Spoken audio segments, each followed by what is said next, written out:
प्यारे बच्चों नमस्कार। मैं देव सर आप सभी का स्वागत करता हूं आज की एक बेहतरीन से हिंदी के क्लास में। प्यारे बच्चों आज की क्लास में हम लोग देखने वाले हैं आपका हिंदी का जो बसंत का बुक चलता है उसका अध्याय 7 कबीर की साखियाँ, इसका क्वेश्चन आंसर। तो चलिए हम लोग क्लास को जल्दी जल्दी से स्टार्ट करते हैं।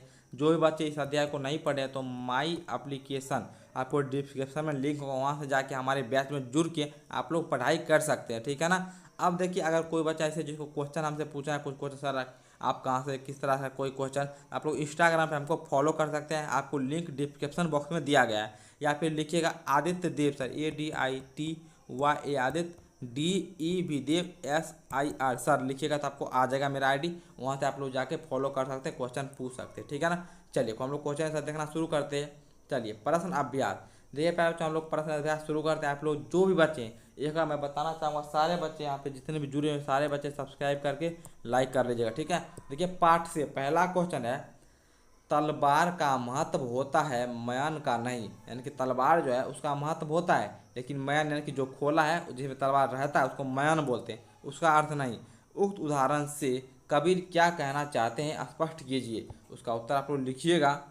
तो ये सारे बच्चे लिखिएगा तलवार का महत्व, क्या लिखिएगा, तलवार का महत्व होता है म्यान का नहीं से कबीर यह कहना चाहते हैं कि असली चीज़ कदर की जाती है। जो असली चीज़ें हैं, असली चीज़ उसकी कदर की जाती है, दिखावटी वस्तु का कोई महत्व नहीं होता है। ईश्वर का भी स्वाभाविक ज्ञान जरूरी है। ढोंग आडंबर तो म्यान के समान निरर्थ है, मतलब निरर्थक है, कोई उसका महत्व ही नहीं, निरर्थक कोई अर्थ ही नहीं है। असली ब्राह्मण को पहचानो और उसी को स्वीकार करो, ठीक है ना। जो मतलब जो काम की वस्तु है ना, जैसे तलवार उसका महत्व है, लेकिन मैन जो उसका खोला है सिर्फ दिखावे के लिए, सुंदर सुंदर मैन होता है, उसका कोई महत्व नहीं है, ठीक है ना। यही कभी यहाँ पे कहना चाहते हैं। दूसरा क्वेश्चन देखिए आपका क्या है, पाठ की तीसरी साखी जिसकी एक पंक्ति है, मनुआ तो दहु दिशी फिरे, ठीक है ना। मनुआ तो दहु दिशी फिरी, मतलब मन जो है 10 दिशा में फैलते हैं, मतलब घूमते रहता है। यह तो सुमिरन नाही के द्वारा कवि क्या कहना चाहते हैं। आप लोग उत्तर में कैसे लिखिएगा, देखिए लिखिएगा इस साखी के द्वारा कबीर केवल माल फेर कर, यानी कि माला फेर कर, जो माला जाप करते हैं, ईश्वर की उपासना करने को ढोंग बताते हैं। माला फेरने में और मुंह का राम राम जाप करना व्यर्थ है। ईश्वर उपासना के लिए मन की एकाग्रता आवश्यक है। ईश्वर की उपासना के लिए मन की एकाग्रता, मन को एकदम ध्यानपूर्वक लगाकर ईश्वर का पूजा करना, एकदम एकाग्र होकर बैठना ही आवश्यक है। इसके बिना ईश्वर स्मरण, ठीक है ना, नहीं किया जा सकता है, ठीक है। इस तरह से आप लोग लिख सकते हैं, ठीक है। आगे देखिए आपका 3 नंबर क्वेश्चन में क्या कर रहा है यहाँ पे, कबीर घास की निंदा करने से मना करते हैं।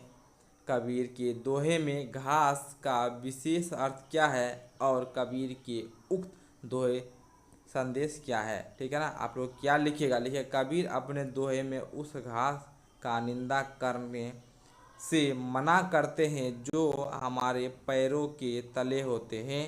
कबीर के दोहे में घास की विशेष अर्थ है। यहाँ घास दबे कुचले व्यक्तियों का प्रतीक है, ठीक है ना। घास हम लोग के पैर के नीचे दबता है, तो वही यहाँ पे घास जो है वो दबे कुचले व्यक्तियों का प्रतीक है। यहाँ पे इन लोगों को तुच्छ मानकर निंदा की जाती है, जबकि ऐसा करना सर्वथा अनुचित है। कबीर के दोहे का संदेश यही है कि किसी की निंदा मत करो, विशेषकर छोटे व्यक्ति का, ठीक है ना, विशेषकर छोटे लोगों का, ठीक है ना। व्यक्ति या प्राणी चाहे वह जितना भी छोटा हो उसे तुच्छ समझकर उसकी निंदा नहीं करनी चाहिए, ठीक है ना। यहाँ तो सारे बच्चों को लिख लीजिएगा। आगे देखिए, मनुष्य के व्यवहार में ही दूसरे को विरोधी बना लेने वाले दोष होते हैं। यह भावार्थ किस दोहे से व्यक्त है, यानी लिया गया है, ठीक है ना। लिखिएगा आप लोग, जग में बैरी कोई नहीं जो मन शीतल होय, यह आपा को डारी दे दया करे सब कोई, ठीक है ना। इसी दोहे से ये लाइन लिया गया, ठीक है। यहाँ तक सारे बच्चों का क्लियर है ना। अब देखिए प्यारा बच्चा जी आपका है पाठ से आगे, इसका पहला है, यह आपा को डारी दे दया करे सब कोई, ऐसी बानी बोलिए मन का आपा खोए। इस दोनों पंक्तियों में आपा को छोड़ देने या खो देने की बात की गई है। आपा किस अर्थ में प्रयुक्त हुआ है? क्या आपा स्वार्थ के निकट का अर्थ देता है या घमंड का? उत्तर आप लोग कैसे लिखिएगा, देखिए। आप लोग उत्तर में लिखिएगा आपा अहंकार का अर्थ में प्रयुक्त हुआ है, आपा घमंड का अर्थ देता है। ठीक है ना, आपा खोना मतलब घमंड चल जाता, ठीक है ना, इस तरीके से लिख लीजिएगा ना।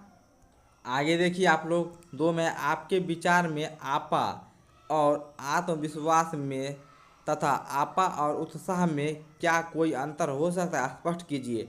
तो आप लोग खुद से लिखिए, हम समझा दे रहे हैं। देखिए कैसे आप लोग लिखिएगा। जैसे आपा होना या आत्मविश्वास, आपा मतलब घमंड होना, ठीक है। घमंड और आत्मविश्वास में कोई अंतर हो सकता है? लिखिएगा, बिल्कुल लिखिएगा, आपा और आत्मविश्वास में अंतर हो सकता है। आपा मतलब होता है घमंड, जो कि अहंकार होता है, यानी कि जो आदमी के पास थोड़ा भी धन होता है उसके पास अहंकार होता है। लेकिन आत्मविश्वास एक ऐसी चीज़ है जो आदमी के लिए इम्पोर्टेंट है, मतलब आदमी के लिए आवश्यक है और होना भी चाहिए। घमंड जो है ये आदमी को डुबा देता है, लेकिन आत्मविश्वास जो है वो आदमी को आगे बढ़ने में मदद करता है। इस तरीके से लिख लीजिएगा ना सारे बच्चे, बोलिए एक बार, लिख लीजिएगा ना। लिखिए, घमंड और आत्मविश्वास में अंतर है। घमंड आदमी के लिए बुरा चीज़ है, आदमी को घमंड नहीं करना चाहिए। आदमी घमंड करने से आदमी की तरक्की नहीं होती है। इस तरह से लिख सकते हैं। आत्मविश्वास बहुत इंपॉर्टेंट है आदमी के लिए, यानी कि ज़रूरी है, आवश्यक है। इससे आदमी को करना भी चाहिए, आत्मविश्वास होना चाहिए। सभी आदमी को अपने आप पर आत्मविश्वास होना चाहिए, यह आदमी के विकास के लिए ज़रूरी है। ठीक है ना, इस तरीके से सारे बच्चे लिख लीजिएगा ना। अब देखिए आगे आपका क्या है प्यारे बच्चों जी, 3 में, सभी मनुष्य एक ही प्रकार से देखते सुनते हैं पर एक समान विचार नहीं रखते। सब मनुष्य जो हैं सभी एक तरीके से हैं, सभी देखते हैं सुनते हैं, सबका ब्लड एक है, सब चीज़ एक है, लेकिन वो विचार एक नहीं है। सभी अपनी अपनी मनोवृत्तियों के अनुसार कार्य करते हैं। पाठ में आई कबीर की किस साखी में उपयुक्त पंक्ति का भाव मिलते हैं? एक समान होने के लिए आवश्यक क्या है? लिखिए। आप लोग उत्तर में कैसे लिखिएगा, लिखिएगा, आवत गारी एक है उलटत होई अनेक, कह कबीर नहीं उलटिए वही एक ही एक। ठीक है ना, तो इसका लिखिएगा आगे, मनुष्य के एक समान होने के लिए सबकी सोच का एक समान होना आवश्यक है। ठीक है ना, होना आवश्यक है। यहाँ तक हो गया सारे बच्चों का क्लियर। आगे आपका क्वेश्चन है, कबीर के दोहे को साखी क्यों कहा गया है? उत्तर में लिखिएगा, कबीर के दोहे को साखी इसलिए कहा गया है, ठीक है, कहा जाता है कि क्योंकि इसमें श्रोता को गवाह बनाकर साक्षात ज्ञान दिया जाता है। ठीक है ना, यहाँ तक सारे बच्चों का क्लियर है ना। देखिए ये क्वेश्चन भी आपका हो गया ना, क्या साखी क्यों क्या? क्योंकि श्रोता, जो भी आप लोग कविता सुन रहे उसी को श्रोता को ही गवाह बनाकर पेश किया जाता है। ठीक है ना, क्लियर है यहाँ तक। आगे देखिए, आगे क्या आपका भाषा की बात। इसमें पहला क्वेश्चन देखिए क्या कर रहा है, बोलचाल की क्षेत्रीय विशेषताओं के कारण शब्द के उच्चारण परिवर्तित हो जाते हैं। जैसे कि यहाँ पे कुछ शब्द दिए गए इसका, जैसे कि वाणी का बानी, इस तरीके से इस शब्द को कैसे बोला जाता है, किस तरह से परिवर्तन होता है, आपको बताना है। आप लोग कैसे लिखिएगा देखिए। तो जैसे है ज्ञान, तो ज्ञान हो जाएगा। जीभी, जिभ। पाँव, पाँव, पाँव मतलब पैर, पाँव वो। तली मतलब तले, यानी कि नीचे में। आँखी यानी कि आँख। बरी यानी कि बरी। ठीक है ना, इस तरीके से लिख लीजिएगा। ठीक है सारे बच्चों, क्लियर है ना यहाँ तक? तो देखिए यही आपका अंतिम सवाल था। ठीक है ना, चलिए यहाँ से आपका पूरा अध्याय जो है पूरा समाप्त होता है। ये आपका अध्याय जो था चैप्टर 7 ये भी कंप्लीट होता है। आशा करता हूँ सारे बच्चों को बहुत ही मज़ा आया होगा क्लास करके। चलिए हम लोग मिलते हैं अगले क्लास, तब तक के लिए आप हमसे इंस्टाग्राम पे जुड़ सकते हैं, वहाँ पे फॉलो कर लीजिएगा। ठीक है ना, कोई भी सवाल होगा तो आप लोग वहाँ से पूछ सकते हैं। ठीक है।